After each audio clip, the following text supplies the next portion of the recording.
If someone wants to replicate what you've already done, okay, you're still behind because you're the one who's coming up with new ideas. You're the one that knows how to use AI to brainstorm, to come up with other ideas, to create content that someone replicating or trying to emulate you can't. And I think you can't minimize how much that ability to become more than yourself and deviate, which may not have been something you'd ever have done before in prior episodes or prior times. That is the secret. And the folks who have kind of a fatalist doomsday, my job is over, diversify and be your authentic storytelling self, and you'll be okay.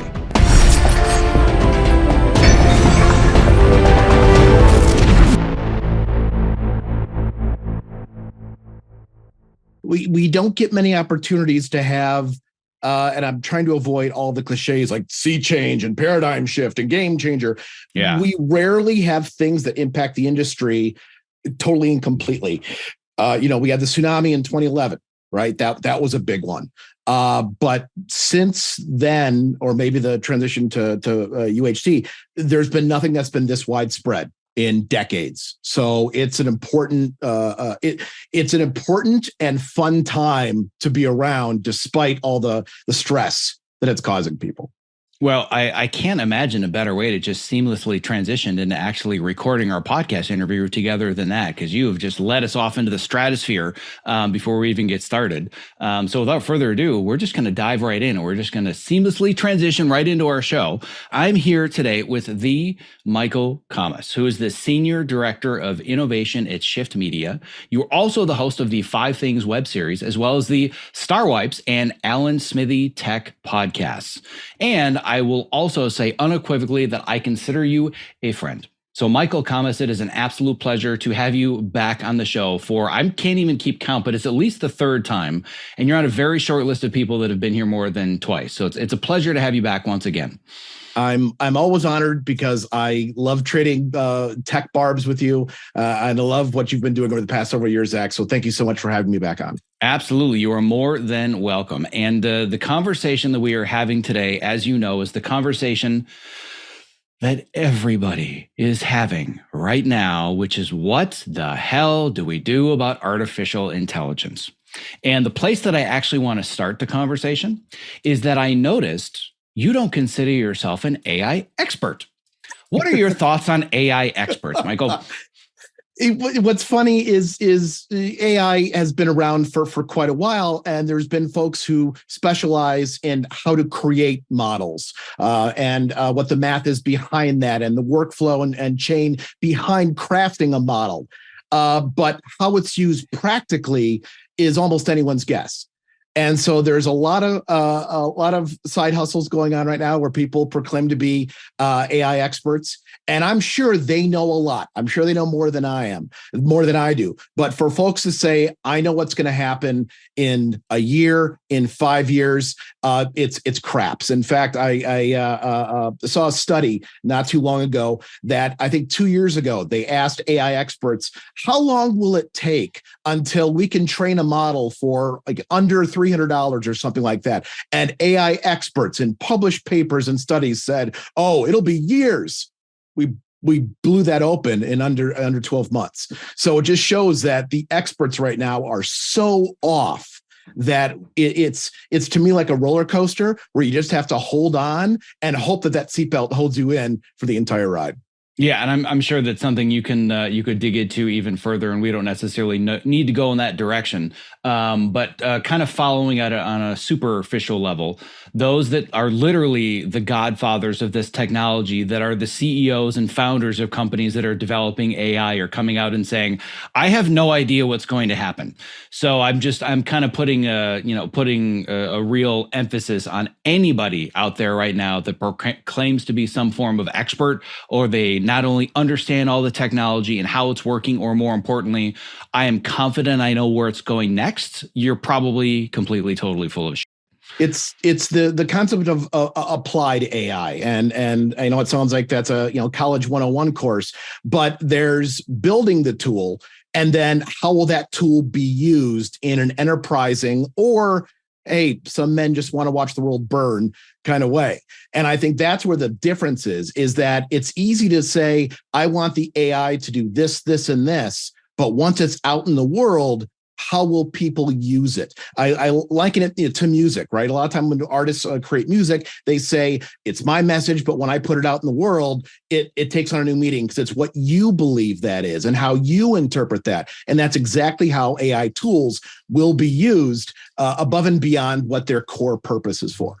Yeah, so there's a whole lot that we can go into in this conversation, and I think that kind of one of the general foundations that I just want to lay for it is that I have no interest in talking about, well, what's the best plugin for having it do my editing for me and adding my cuts, or I want something to do an EQ pass on my audio. Like you already know me very well. I could care less about the actual tech and the plugins, and as you alluded to in a recent presentation at LassiePug, which I'll link to the video for that. Because you go more into some of the specific tech. But one of the things that you were very smart about in your presentation was saying 6 months from now, every single one of these companies could be out of business. So it's moving so fast that it's hard to say this is now the definitive industry leader in image generation or in doing social media, whatever it is. Everybody's trying to figure it out, and it's kind of this mad gold rush. It's kind of like the .com boom of so in that sense, I want to set the table that this isn't really about very specific tech questions or applications. It's about asking the bigger questions about what does my livelihood look like as a creative professional, and where are we going in the future? And really, the biggest question that I think is on so many people's minds that I know I don't have the answer to, I'm going to assume you don't have the answer. We're just going to talk through it like rational adults. Is, are we all going to be replaced? So that's kind of the bigger picture conversation that I wanted to have, is not so much about the tech, but just digging into the implications of how artificial intelligence is going to change the world for creatives and frankly for everybody. It's clear that it's no longer if it's going to, it's how it's going to. But I want to step a little bit backwards before we get very, very existential. And I want to go a little bit deeper into something that you said already, which is there's already been AI around for a long time. So just super, super basic. I want to talk a little bit about how AI has been around in the creative space and in tech for way longer than we might realize, and talk about what's different. Because a year ago, there was a ton of AI in all of our programs, but nobody was talking about it, and there wasn't this existential threat. And now all of a sudden, everything has changed. So just give us a little bit of background of what we're talking about with some basic AI, and now why the conversation has changed so much. A lot of VFX artists I talk to chuckle over this because they're like, we've had AI tools for years. I mean, rotoscoping, right? A lot of that is based on looking at adjacent pixels and saying, this is what it should look like here if I were to remove this object. So just in recent history, that's been there. Right. And so because of that, there's already been a little bit of foundational knowledge around that. We've also had things like script sync, right? If you're utilizing like Media Composer, you're familiar with phrase find and script sync, which is being able to analyze the audio and then match it to text in a script. And while that's on kind of the lower, I don't say lower end of the AI gene pool, it definitely is on kind of on the lower end, but gave us a glimpse of what's possible today. Yeah, I mean, I would one that I can think of that has really kind of taken the industry by storm, especially unscripted and documentary for years, has been automatic transcription. Mm-hmm. I remember when I did my documentary film, I don't know, just a long time ago now, at least 10 years ago now. I remember having to pay thousands of dollars to pay human individuals to sit down and go through all of my transcript or go through all of my interviews and type everything by hand, word for word. And I had this giant binder of all of these transcripts. And now you just take an audio file, drag and drop, at least for me, it's into Otter, right? Boom, done. And it's not perfect. But to me, those are the kinds of things that have been in the category of, oh, this is really useful and it saves me some time and certainly saves me money. But then you think about the person that I hired 10, 15 years ago who had an entire team of transcriptionists. I would just assume they've been out of business for a long time now. But those are the kinds of things that, again, have already been in our lives. Siri is a form of artificial intelligence. So many things happening behind the scenes, whether it's a smart fridge or whatever it is. But what I'm really curious about is, why has the conversation changed and why has it changed so fast? Help us understand the difference now. Well, the difference is billions of dollars are being poured into it, which doesn't hurt anyone. And what we saw is the mass adoption because of what they call LLMs, or large language models. That's the kind of chat GPT that most of us are familiar with. And that's the feeding into a self-training computer question and answer. So when someone asks it or types in a question, it can then respond and then mathematically determine what is probably the next word going to be in context here.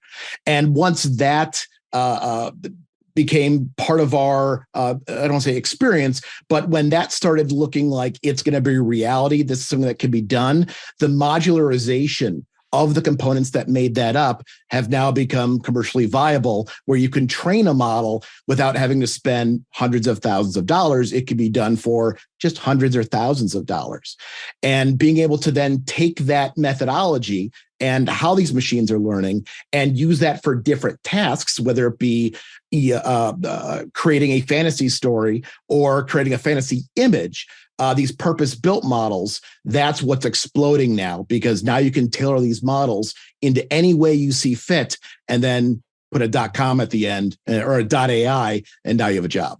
Right. And it seems to me that if I know that you love terms like inflection point and turning point and all these other things, but I think that if we're going to look back on this with some hindsight, whether it's in 6 months or 5 years, what you already mentioned, Chat GPT, that seemed to be when the conversation changed, because everybody knew what artificial intelligence was, and we'd all seen the Terminator movies, and we knew we had some, AI going on, and, our transcription programs or whatever it might be in our NLEs or, whatever field you're in.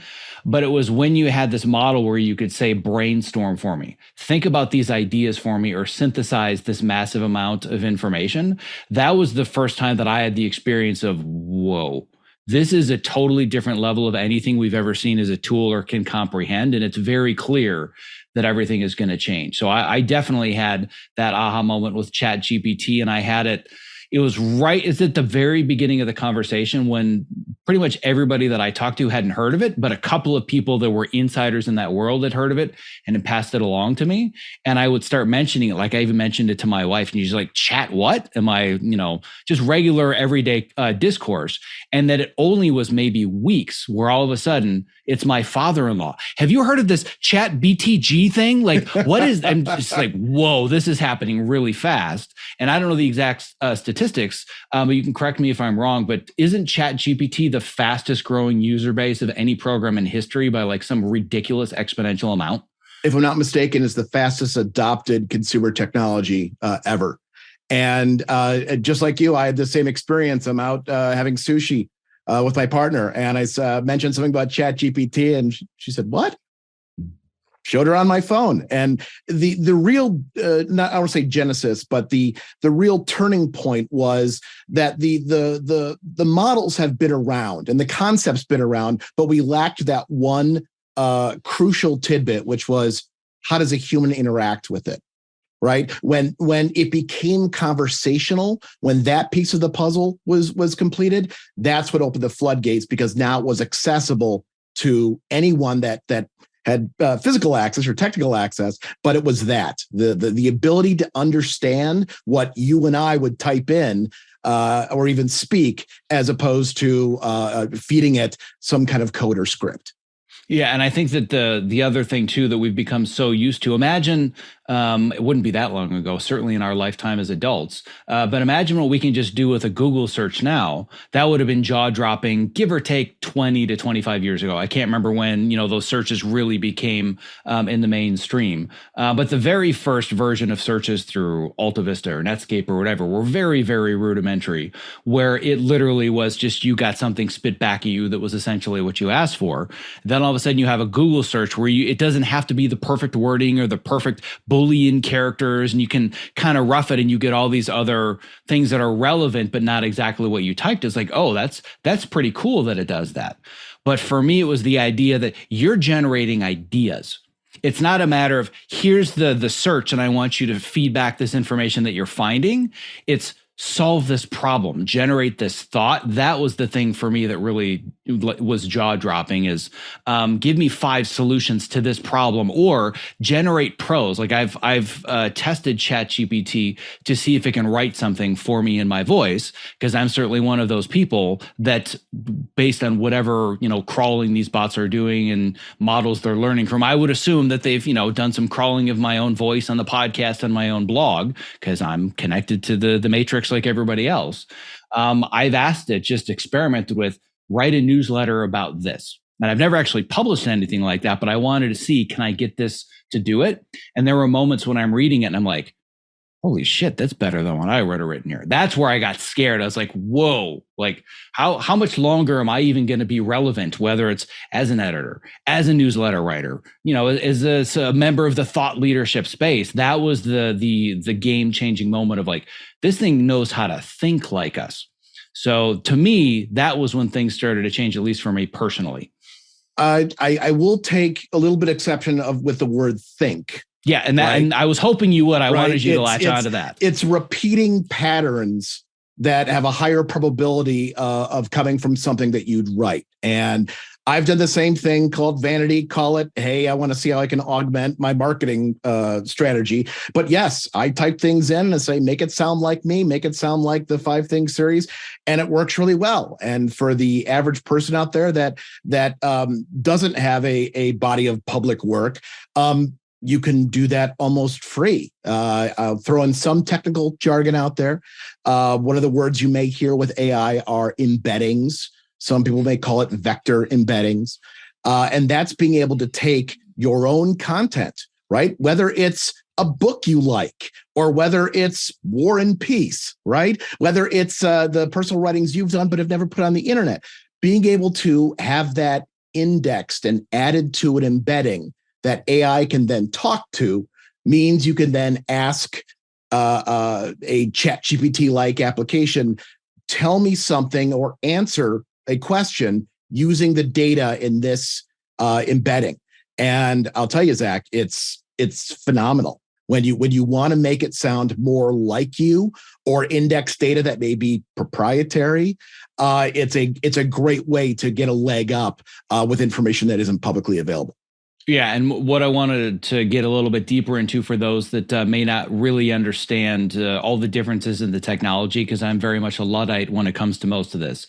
But I realized I have to at least do some basic education, because this is a serious game changer. And the reason I wanted to bring up this idea of quote unquote thinking for me is that I now better understand that if I put something, whether it's into ChatGPT, or let's say that there's some closed model that scanned every word that I've ever written and listened to thousands of hours of my coaching calls, I know that it's not actually thinking for me. The only way that it can generate ideas is based on the information that you feed it. So it really is just a matter of a recompiling and a regurgitating of the existing information that it has. Is that a layman's description that's fairly accurate, or am I way off for understanding how it actually works?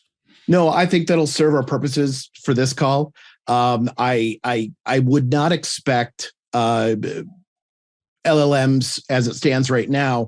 It's not going to create something out of nothing. It's not going to create something that's not intrinsically based on something that it's scanned in multiple formats from multiple people. So that I want to make sure that we're making that completely clear. Yeah. So the fact that it's derivative, I think, is a really important part of this conversation. And the reason I think it's an important part of this conversation is that something that I've been saying for a while, and I know that when you and I were on the Stump the Gurus panel a couple of weeks ago at Lassie Pug, I brought up this idea, and I know you seconded it, of those that are highly specialized with one specific technological craft. Those are the people that are going to be in trouble, because it's going to be much, much easier for technology to replace that one specific thing that you specialize in. And I firmly believe, as do a lot of other experts in this space, that this is the rise of the generalist, where it's our ability to problem solve across a multitude of complex challenges, or it's our ability to understand human emotion and human nuance. It's those people that I believe are going to survive relatively unscathed, and there's still going to be a learning curve in a relationship relationship with the technology. But I was hoping you could go a little bit deeper from your much more educated perspective about this idea of, will the specialists become extinct? Will the generalists become extinct? Will nobody? Will everybody? And I'm not talking in an existential as people nature, but we're just talking from, making a living as a creative. I'm curious what your thoughts are. And again, you don't know the answers, nor does anybody else, but you spend a lot more time in the space than the average bear. So what are your thoughts about the existential threat that so many people are afraid of, as far as, I've got this one specific craft versus I'm a generalist or otherwise? Well, what do you think about all this? There's a bunch of data points on that. And although nothing is an exact one-to-one with what we're experiencing now, there are some things we can look at in the past and use that as an approximation. I'm drawing a blank on his name. I believe he works for Microsoft, and he used the term hackers. He said the people that are going to thrive utilizing AI are hackers. And what he meant by hackers was people who are willing to use AI along with their traditional methodologies and being able to blend the two and kind of hack the two together. Those are the folks that are going to progress. The founder of, I think the tool's called Phil Liblin, if I'm pronouncing his last name right, had a great line, which was, AI won't replace humans. Humans who use AI will. And I think that's goes right to your point. We've also seen in our industry, if we take AI off the table, we used to have people who all they did was edit. Didn't do motion graphics, didn't do sound. They were a picture editor. We used to have a job of a compressionist, right? Someone who encoded stuff for DVD or into Flash for the web, right? And we've seen over the years that those jobs have morphed to encompass more responsibilities, except in the top 1% of the 1%. Editors now are expected to do some level of motion graphics or even a rough color pass or comp in some graphics, right? So obviously those jobs are just being blown up with, here's what you need to do, which falls right into what you said, which was being a generalist, doing more. To go back to another example you brought up a few minutes ago, you talked about the transcriptions you used to do for your documentary, and that, how many thousands of dollars you paid. Well, that is a very, not to quote the movie, a very specific set of skills. Right. And as you pointed out, those are the ones that are going to get replaced first, because it's easier to build a model to replicate a very narrow lane than it is to create a model that can be everything to everyone. And this is what I want to go into a little bit more next, is this idea of what different specialties are already not necessarily in danger, but they need to be aware of the things that are changing, versus those that are like, this is something I need to pay attention to, but I don't need to worry about as much. And again, I'm not interested in getting into the specific companies or the tech itself. But if I'm somebody that's in a creative field, and we can make the assumption that, probably the majority of people that are listening to this are in post-production, are in editing, are in writing, some entertainment driven or, content creation media. So just kind of give me a general overview of what are some of the crazy things that are already completely and totally possible with artificial intelligence that weren't just a year ago. It's funny, because what's possible with AI and generative AI, broadly speaking, now and for the foreseeable future, is going to be stuff you don't want to do anyway, right? Unless you're hiring someone to transcribe something, is there anyone listening to this call or listening to this podcast that says, I can't wait to transcribe something? No one wants to go in and organize clips and find every time someone's face pops up. No one wants to do that kind of organization, right? Heck, that's why NLEs have had some of that stuff built in for years. So it's the things that we don't like to do. We then start moving up to things like versioning, right? So I need to put a different audio track on this file before it goes out and swap out the captioning files. Okay, great. Now we need to maybe morph the mouth so it matches the language that's been overdubbed, so it works better for that localized deployment. So as we move up the food chain, there will be some of those jobs that are replaced. There's no way around it. Jobs have been morphing for years, especially in our industry. But it's not going to be the storytelling parts. It's going to be the supporting skills that are needed that are going to make that easier. Well, I know that just a few of the things that you demonstrated, it was the tip of the iceberg of all the jaw-dropping things that are not quite ready for prime time, but we can see that with the speed everything is moving, it's not going to take long. But the idea that we can just create an image. We can just say, make an image of this person in this background with 100 extras behind them. Even though it's not perfect yet, we can see we're not that far down the road from I'm just going to enter a prompt and it's going to spit out a 5-minute short film or a 15-minute short film, or maybe we're not that far from I can actually create an entire feature film. Another one that you demonstrated, and it was one of those where I was thinking, oh my God, I need to get this for me, which it makes my life easier. But if I were an actor or a speaker, it wouldn't. I don't remember the name of the technology itself, but it was basically you can correct me on the specifics, but shoot yourself talking in front of a camera, just talking right to the lens for a couple of minutes.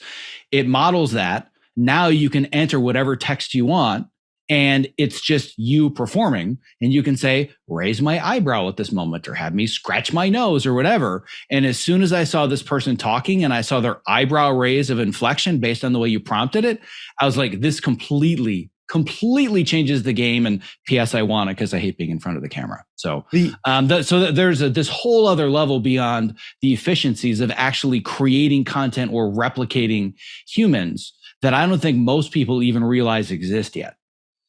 I'm torn because there's two sides to this. As someone who maybe you were working on a web video, Zach, or maybe you're working on a documentary where you need B-roll. Right? We've all had to go through the slog of, I'm going to go to this stock site and see what I can find, right? If there's no budget to hire someone for that. Or, man, I'm going to spend all day just hitting preview on these audio files to see what works, right? That's stuff that is bothersome. Not even bothersome isn't the right word. Is not the pinnacle of the creative experience. Let's put it that way.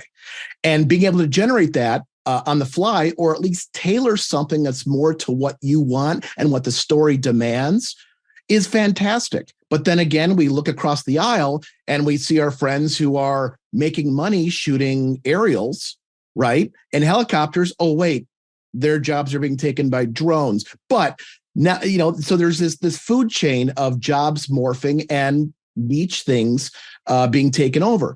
What I am excited for is the amount of web video that I consume and the terrible B-roll that is used. I'm looking forward to a time where in our NLE, we can say, I want the B-roll to be this. No, I want to pan right to left, not left to right. I want it to be nighttime, not daytime. And I think from a creative storytelling standpoint, that's going to be great.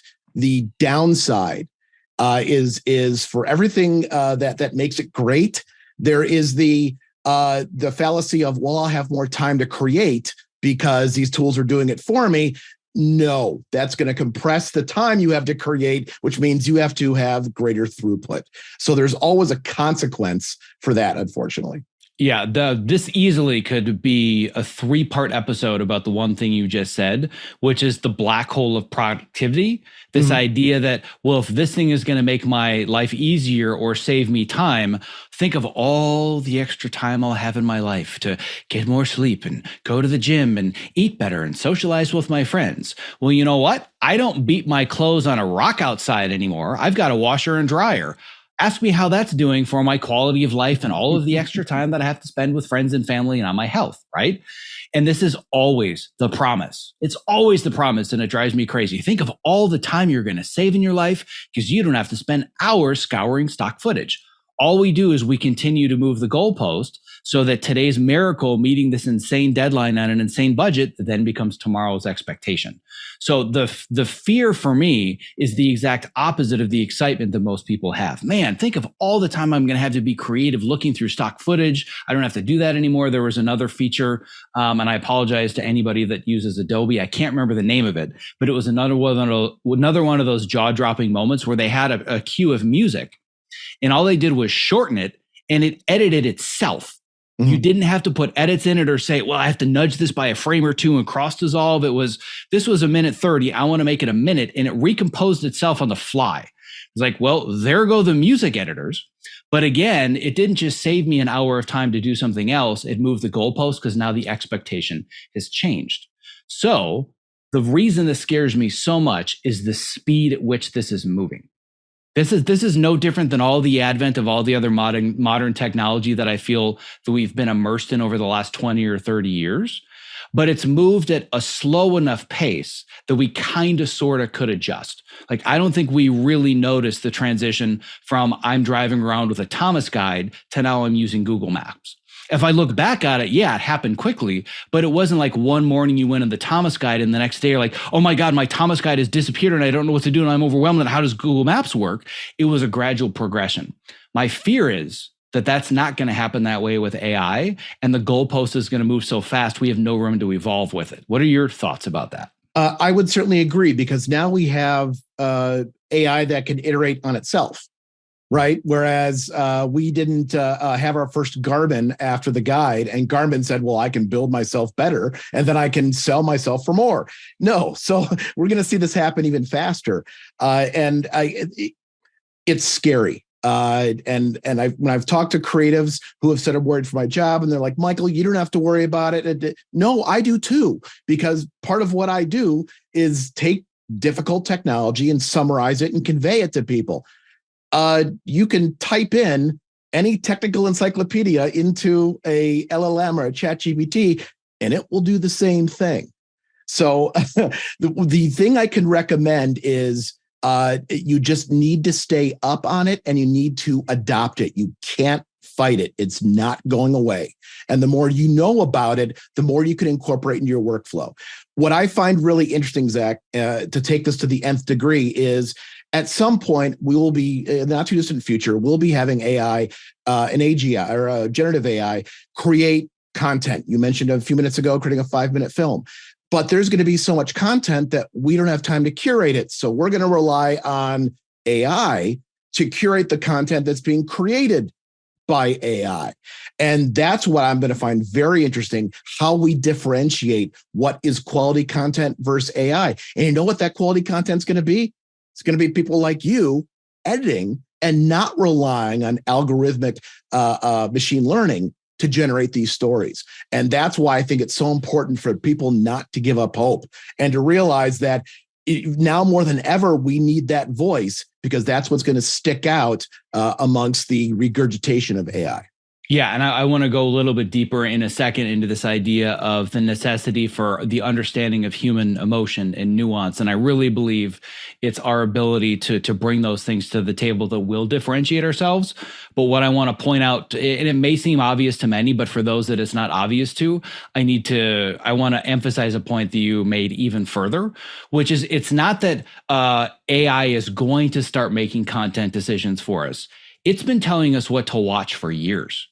For years now, we have gotten to the point, and there was a joke that I made years ago where I said there's going to be a disorder someday that's going to be called Netflix queue anxiety. And I wasn't too far off, because we're now at the point where there's so much content to consume, and I experience it myself. I go to my watch list and like, nope, just tell me what to watch next, right? Mm-hmm. And that seems convenient, but I think that from a thought leader perspective or from a cultural perspective, that can also be really, really dangerous. And the reason that I bring this up is in learning more about social media and how social media algorithms work. And by the way, if anybody wonders, because I'm asked this, why don't you spend much time? Like, why don't I have a lot of content on social media? That's a whole other conversation in and of itself. But the reason as it applies to this is they've actually done studies where when you look at some of the most successful influencers, the reason they're successful is they know how to play the algorithm. They know how to say the right things or be controversial or be crazy or funny, or they follow the trends. But then what they found is that psychologically, these people are becoming the person they had to be to feed the algorithm, and they can no longer differentiate. This is me, and this is the version of me that's playing an extreme version of myself to please the algorithm. They become the same person. And from a cultural perspective, to me, that's very, very scary. And that's a larger version of what you just said, where AI will tell us what to watch. And I'm trying to explain to people, it's already telling everybody what we're supposed to watch, what we're supposed to like, where it's now a matter of just give me my 10 choices, Netflix. Oh, thank you. You're telling me the top 10 movies this week. But the part that I've found so interesting that I don't quite understand yet, but just again, from a cultural and a thought leader perspective, is both fascinating and terrifying. It'll say the number one movie of the week is this, and it's a movie that's 15 years old. I'm like, how does that happen? And why are you telling me to watch this old movie that I never heard of before? So I wanted to go a little bit deeper into this idea that a lot of these things that we think are going to happen have already been happening underneath the surface for years, and we don't realize how it's changing us. And there's something else that I don't think a lot of people know or have thought about is that a lot of us, many people in the industry and around the world, we're not fans of censorship. Right. We're happy to have censorship in our house. Right. Because I don't want to deal with that. I don't want to see that. But when it comes to freedom of speech, that's something that we're especially as Americans are huge into. When you're using LLMs, when you're using ChatGPT, those are what they call clean models. Someone has gone in there and said, look, you're not going to talk about bomb making. You're not going to use this term or that term. And I don't want to say okay with that, but it's not something we think about because we don't see how that sausage is made. And there's a large movement out there to say, look, they call them dirty models. We want these dirty models. We want people to have access to this because it may be not PG, but it's part of the creative process to use things, maybe even in jest, obviously with proper decorum.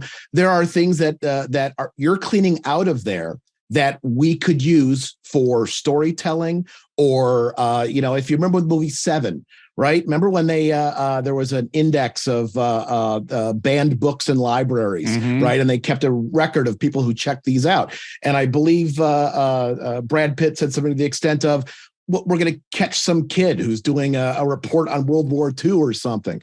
And so now there's going to be people who are handicapped on getting this information because it's not available because someone else said this should not be in here. So that's another issue we have to deal with these large language models because we don't get to see what made the cut and what didn't.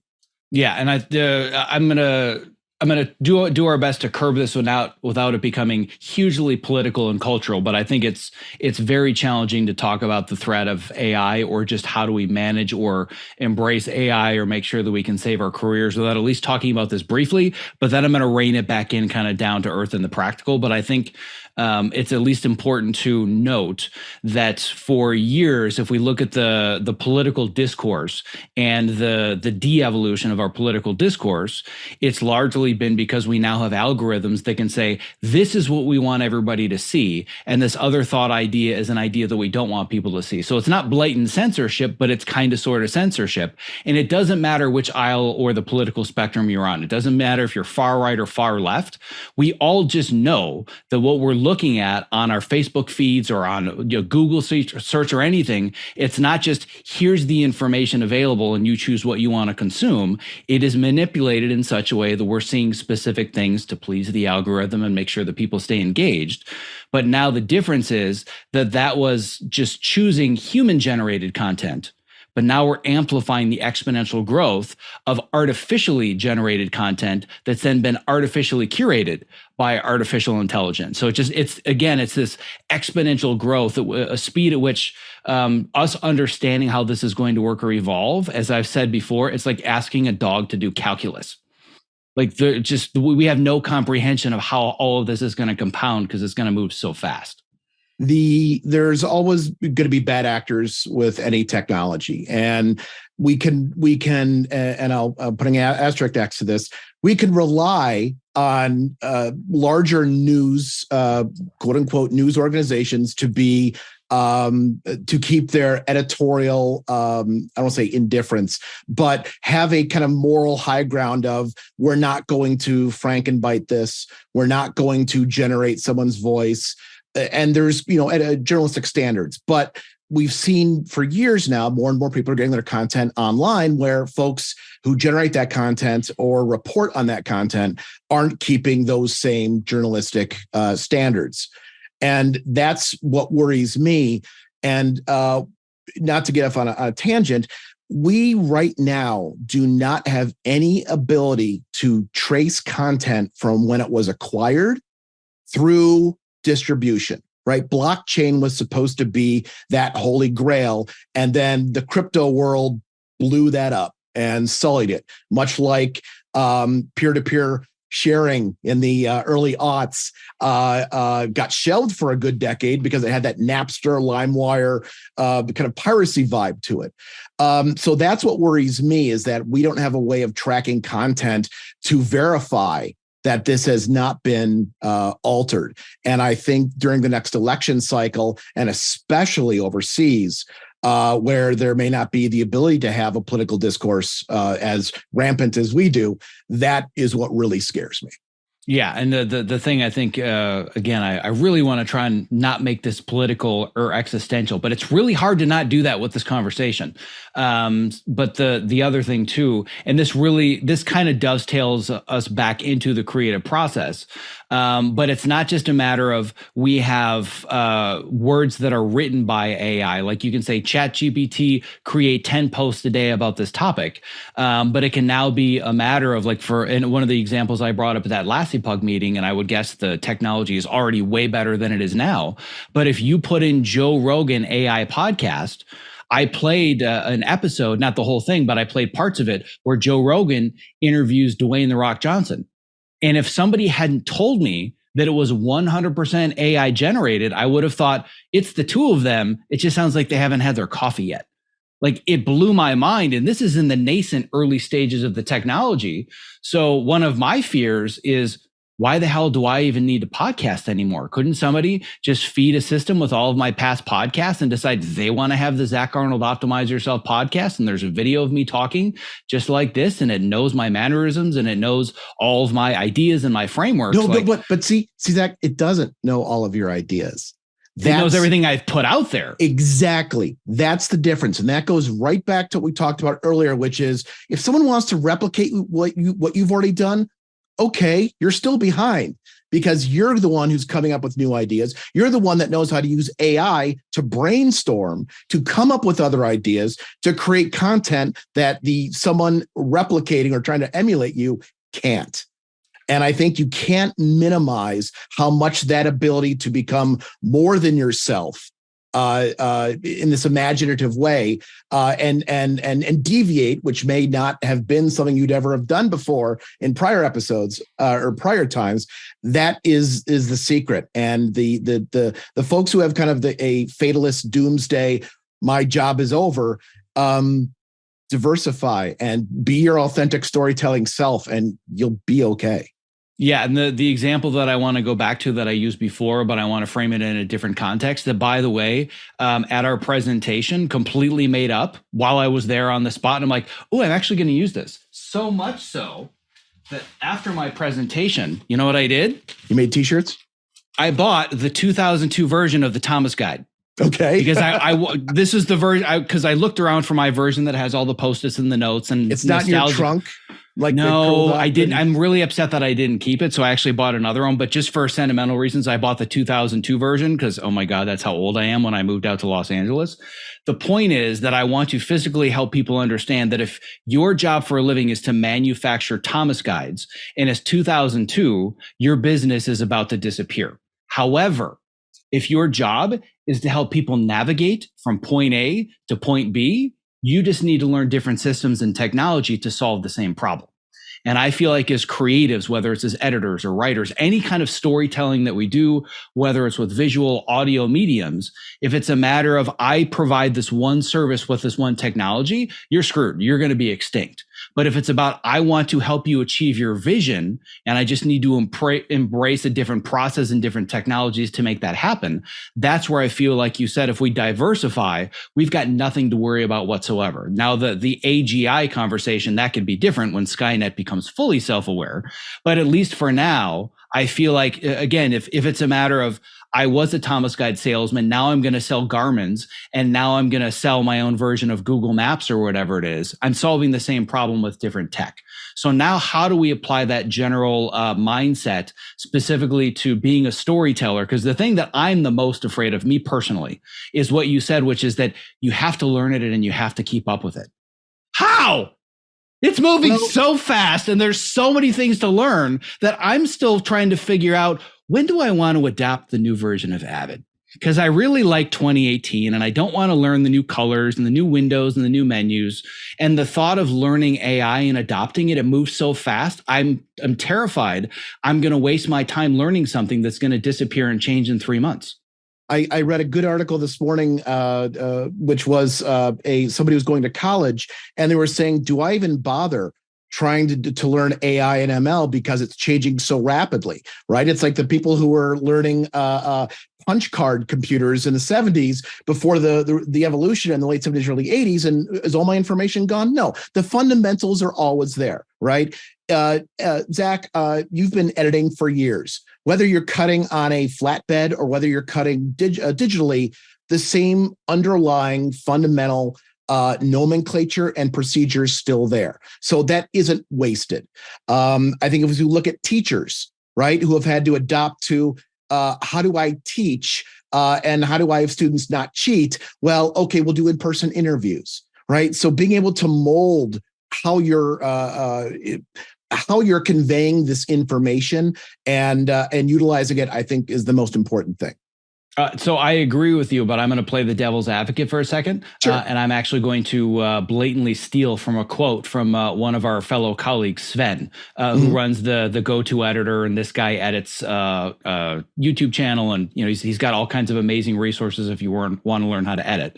And I'm going to paraphrase a little bit because I don't have the quote in front of me. But he's essentially said something to the nature of AI is going to replace all of the editors.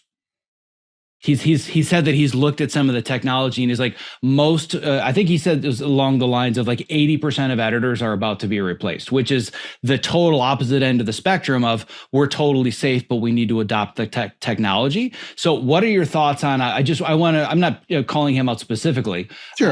But those that are the doomsdayers that are like, we're done. Like it's going to figure out how to do the match edits, they're already training AI and how to do match edits and how to choose coverage. And so how do we approach those that are like, it's over?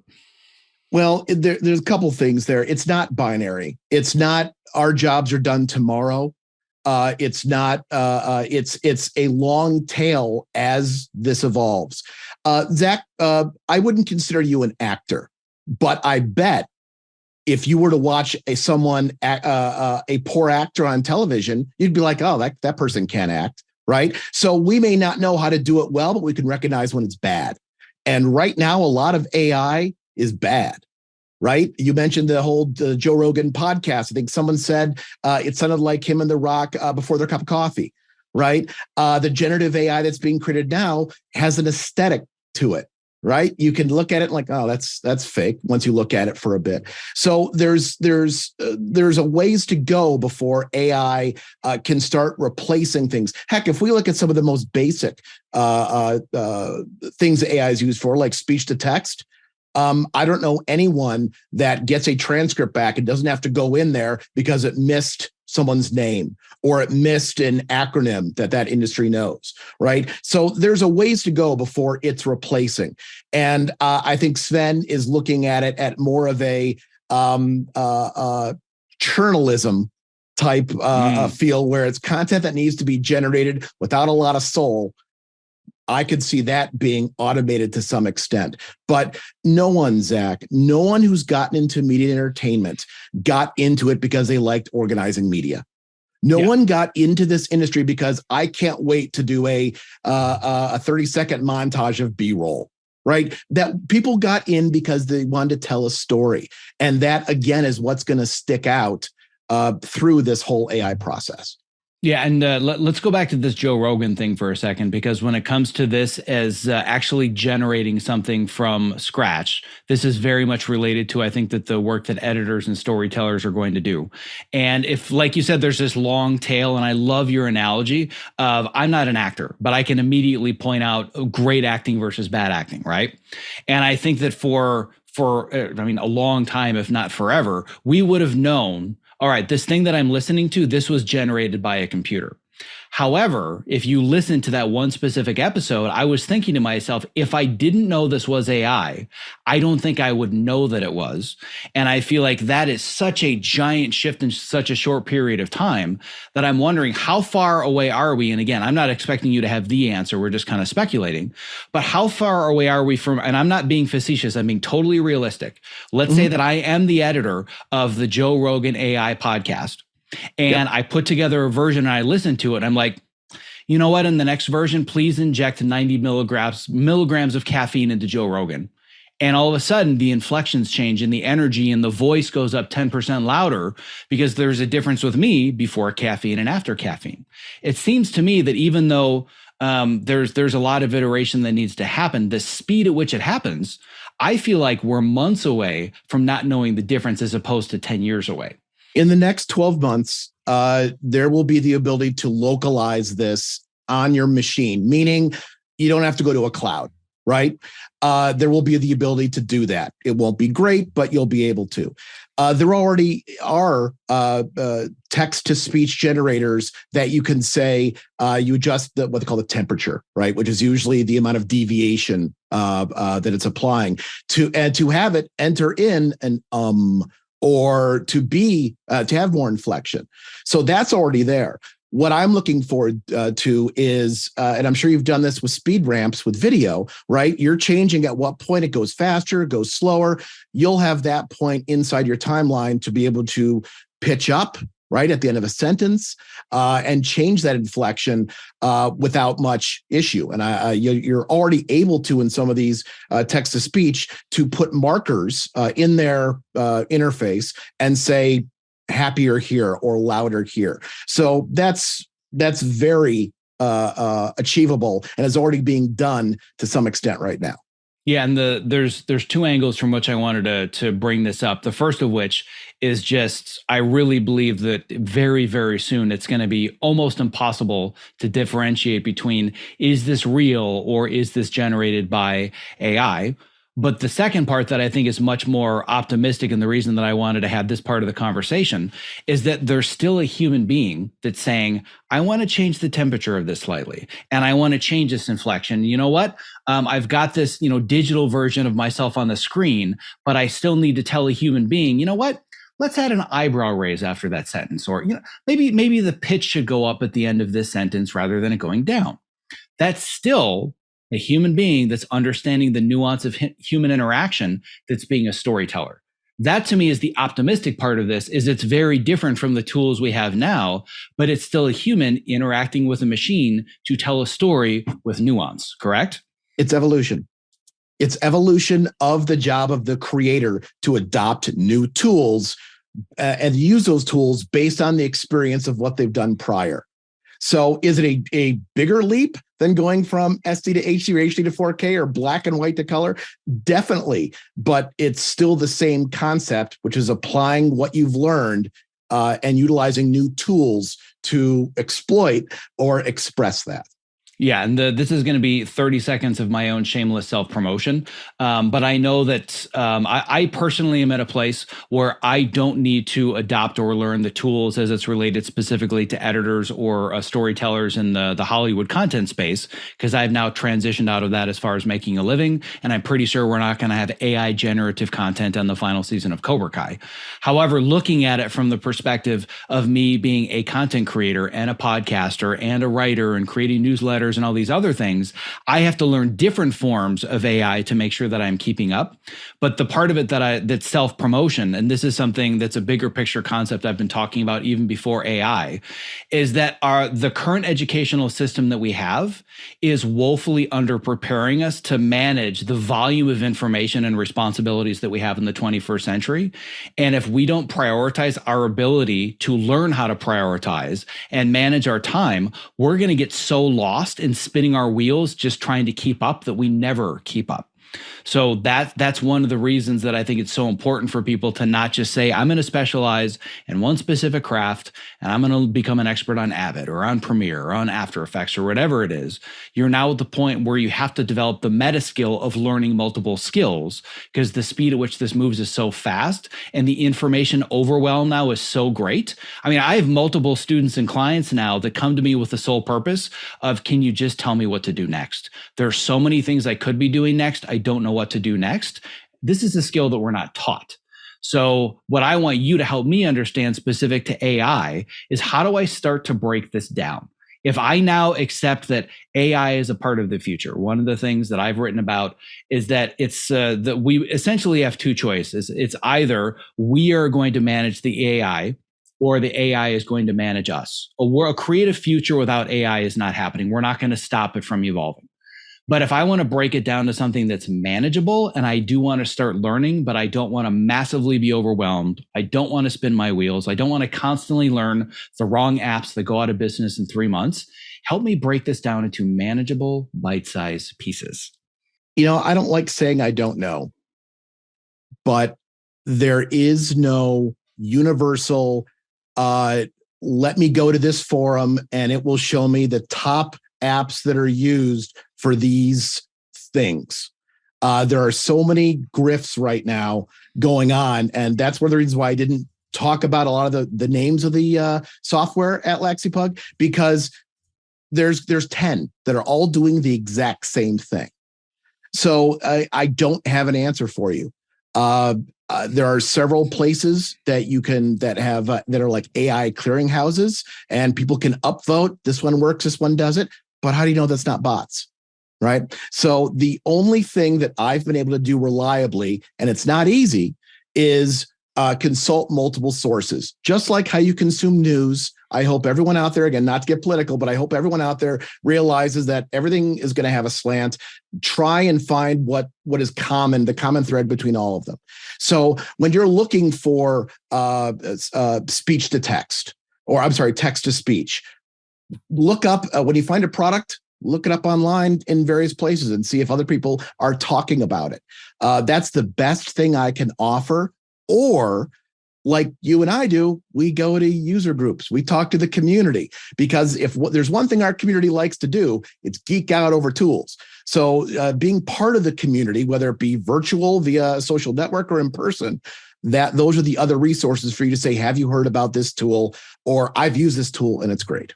Yeah, so I think that this idea of, I'm going to consult multiple sources to get a sense of what is the current consensus on this might be the app or the tool that people seem to be learning and adopting.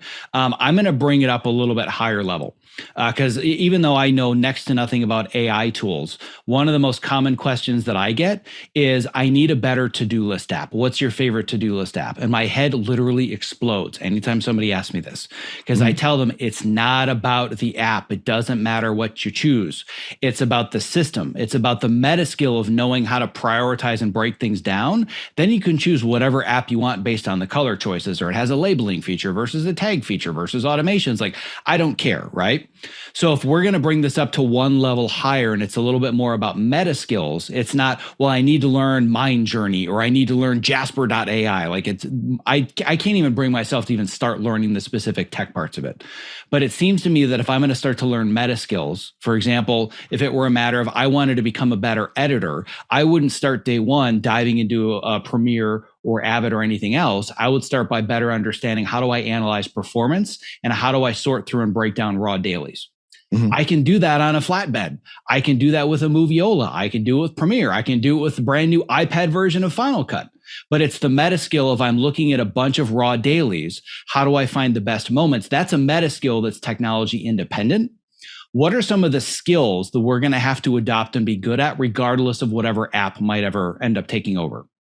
Well, the term we tend to use is prompt jockey, right? Which is, how can I take what I hear in my head, my internal monologue, and put that in text in a way that the model can interpret what I'm typing and give me back what I'm looking for.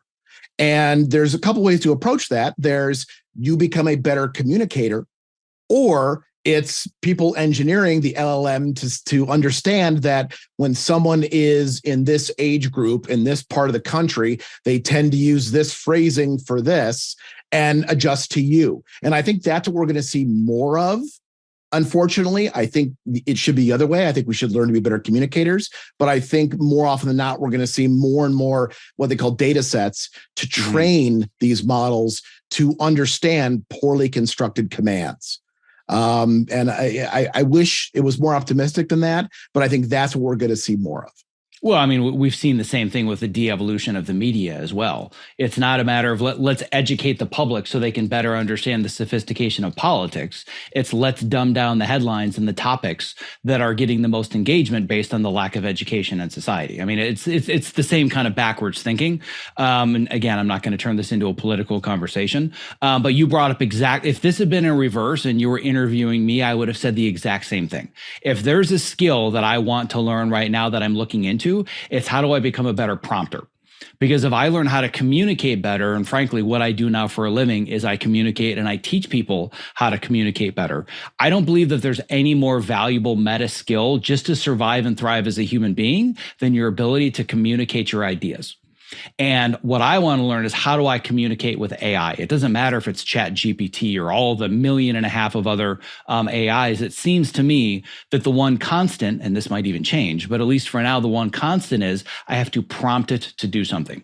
I don't have a Bluetooth chip in my brain where I just think about it and it does it. I have to communicate words. And my ability to communicate the proper words the most concisely to get the best image or the best piece of music or the best spreadsheet or whatever it is, I differentiate myself from the other editors, writers, accountants, whomever it is using AI.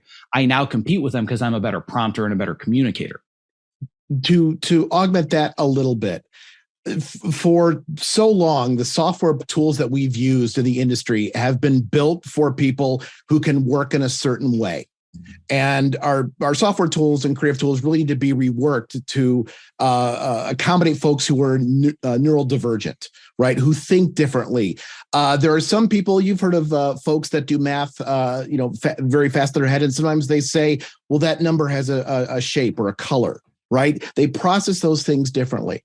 And so our AI tools that are being developed need to, and they're getting there, to say, well, it's the prompt, the text, but also here's the image that conjures up in my mind. And here's kind of the beat of what I'm thinking of. And AI being able to synthesize these different forms of input to more closely align with you.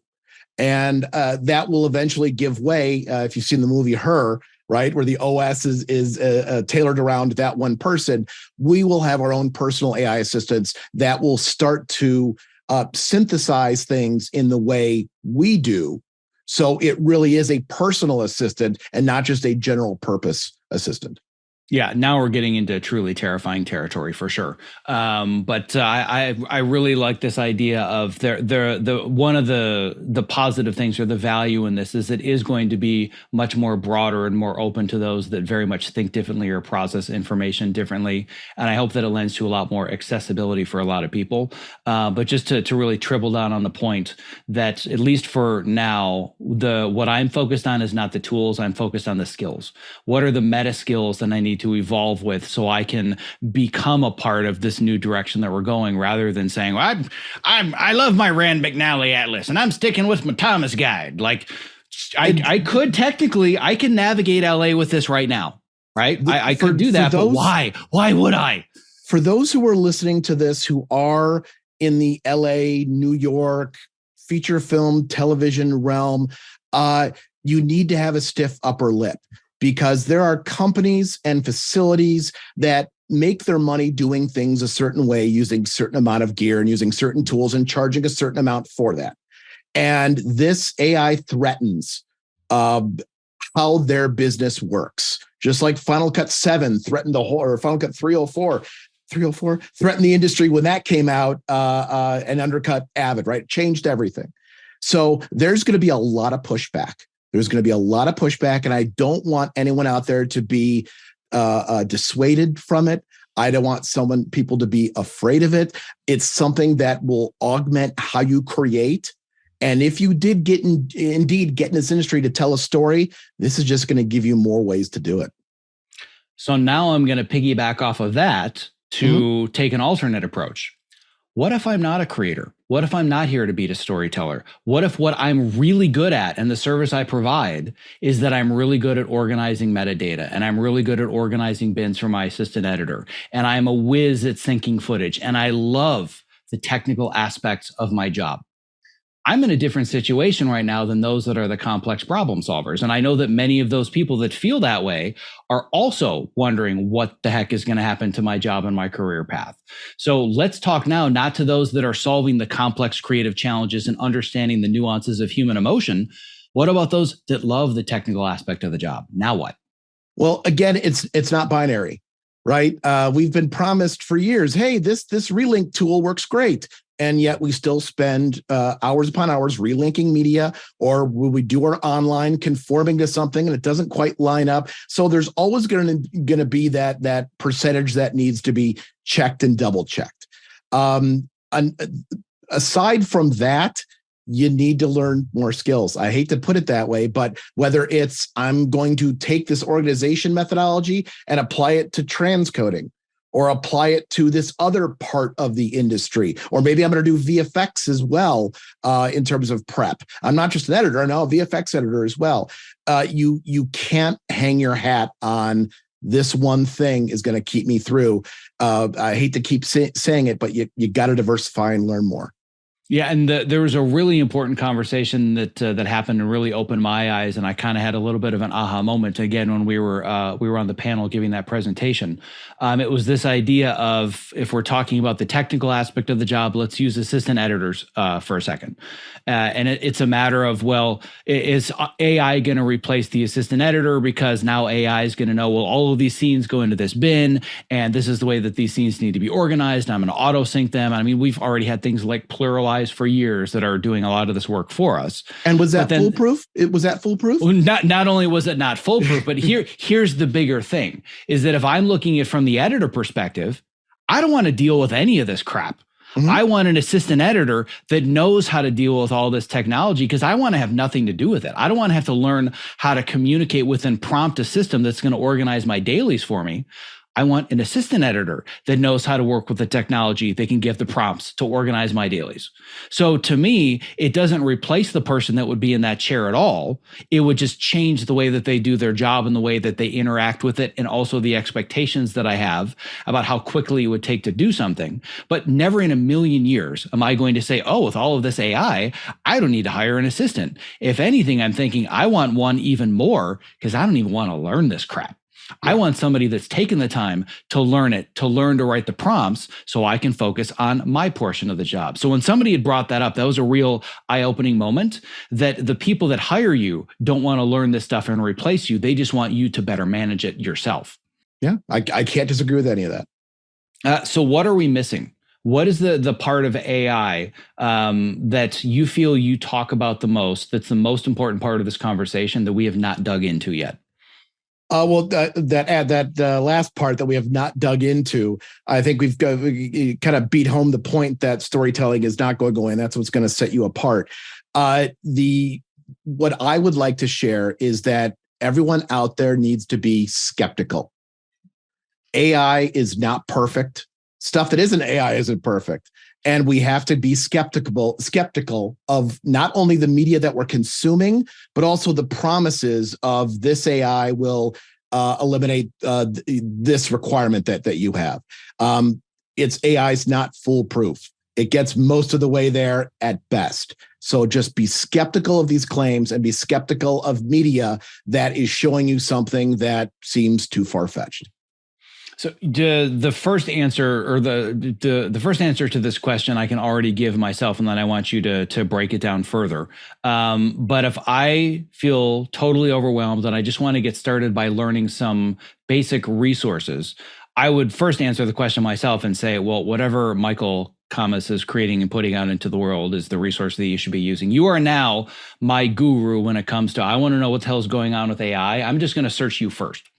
But beyond that, if there are just some basic things, if I'm coming in here as a total neophyte and I'm a Luddite, I'm like, all right, I understand that I'm going to have to start adopting this technology, but it's not really my thing and I'm not super adept at it. What are some basic resources that are at least out there now, knowing by the time we release this in a week or two could already be out of business? But in general, how can you help me start to curate where I can at least get started? Oddly enough, it's self-referential. Go to OpenAI, get a ChatGPT account, and ask it. I know that sounds that scares me. I know that sounds completely dumb, but it unlike your tech friend who fixes your network when it goes down, you can keep iterating and say, I don't understand this. Explain it to me like I'm 5. Explain it to me coming from this perspective. Ask it. In fact, that's kind of a power move that I share with folks all the time is if you use ChatGPT and you finally get a response that you like or that answers your question, ask ChatGPT, what could I have asked you at the beginning that would have gotten this answer? And it's totally simple, but that will then train you. It will condition you on how to prompt better because it's told you how to prompt itself for the answer. Yeah. So in that instance, I say, who is training whom in that scenario? Well, we talked about the clean models and dirty models. So that obviously is something to play in there, but you're right. You're definitely right. The one other thing that I'll point out, and I have no education about why this is whatsoever, but it's something that I've definitely learned beyond the shadow of a doubt. You can maybe talk about it a little further. But in the conversations that I've had with ChatGPT, it is very clear that it does not have access to accurate data. Because I've tried to trick it and I've asked it questions about me where I know what's true and what isn't. For example, I asked it to write a bio about me, like, write a credits or bio list. Oh, and it hallucinates. There are like 5 shows I've never even worked on. I'm like, what the hell? So I think when it comes to the ability for it to compile specific information or have these conversations, that's one thing. But if you're using it as a more sophisticated extension to a Google search, you got to be really careful about what it spits out because it spits out a lot of bullshit right now. One of the things, and I brought this up earlier, again, not to get too technical, but a popular route is to use embeddings, right? So you could certainly, let's say, index a manual on something, right? And then ask ChatGPT, who's indexed that manual because you gave it that manual, summarize this because I don't understand it. Right. So there is the ability to not rely on what it's indexed when someone else trained it and instead augment what it knows, quote unquote, with your own content. So that's a very inexpensive way to do things and a much more accurate way to do things. Yeah, that is one thing that I found to be tremendously useful, where it was one of those, oh, wow, I actually have more time to focus on the creative, is I had several articles that were like 2,000-3,000 words. And I said, take this article and I want you to break it down into 3 keynote slides with bullet points. 30 seconds later, done. I'm like, oh my God, you just saved me an hour. But it was my own thoughts and ideas. So it was all accurate. It wasn't a matter of, well, I don't believe that, or I never said that. It was take my words, summarize it into 3 keynote slides, done. It took me 5 minutes rather than an hour. But when I was putting this exact same presentation together, I had asked it, what are 5 quotes from the world's thought leaders? And this is very relevant to what we're talking about now. Give me 5 quotes from thought leaders about the value of being a generalist over a specialist. And it gave me the most brilliant, gorgeous quotes that were perfect for a quote card. Then I put those into Google. None of them existed. None of those people said any of those things, and it even provided me links. And I even said, you realize that none of these quotes exist. Oh, I'm sorry, you're right. Actually, these are not accurate. Try these instead with hyperlinks. You click on the hyperlink and it goes to a 404 error. And I'm like, what is happening and right see, now? This goes back to the that AI, no pun intended, isn't binary. It's not going to be perfect.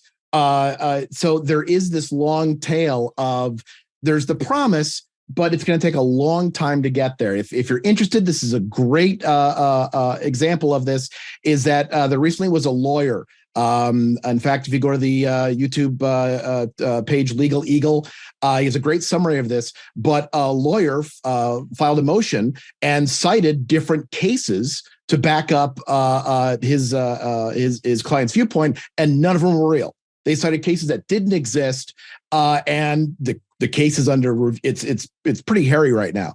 But because of that, we need to be cognizant of what information we're asking it for, and as I mentioned, double check it. But that again goes back to the point of this isn't going to fix the world tomorrow. It's going to be a long time, which means we're still employed if we're doing it the old way. Right. So I've done my best up until this point to make this an evergreen conversation, which frankly with this topic is nearly impossible because there is no such thing as evergreen when talking about AI. However, there's one last thing that I want to talk about very, very briefly that's extremely, at least for now, it's very timely. And frankly, I don't know if this conversation is going to not be timely anytime soon, but at least as of recording this, we're in the middle of a writer's strike. Mm-hmm. And the writer's strike could potentially lead to a SAG-AFTRA strike. DGA has just potentially come to an agreement, but AI is at the forefront of this for everybody. So the other part of this is not just how do we as creatives make sure that we can, not be replaced by the technology or by the software, but what about when it actually comes to the studios or the corporations that are thinking, why are we dealing with all these below the line people that keep striking and keep unionizing when we can just do it ourselves with these tools? So how do we protect ourselves in that scenario? I think what the guilds are doing now with the strikes, I think, is very forward thinking and saying you can't replace us. And my hope is that if those angles are agreed to, that when it does come up next time, that language will not only be there, but will be even more fleshed out because we'll have a better idea of what AI and generative AI can do that we just don't know today. Yeah. And what I want to add to this and both add to it, but also kind of take it off into a different bit of a tangent before we wrap up. And this is something that I actually wrote about recently in a piece that I did for the Hollywood Reporter. And I'll link to that in the show notes. But I think that if the fundamental argument is you can't replace us, that's faulty because it's saying we're replaceable. As opposed to you can't replace us because there is no capability of you replacing us, and here's why. So what we need to do is have a discussion about what can or can't be done.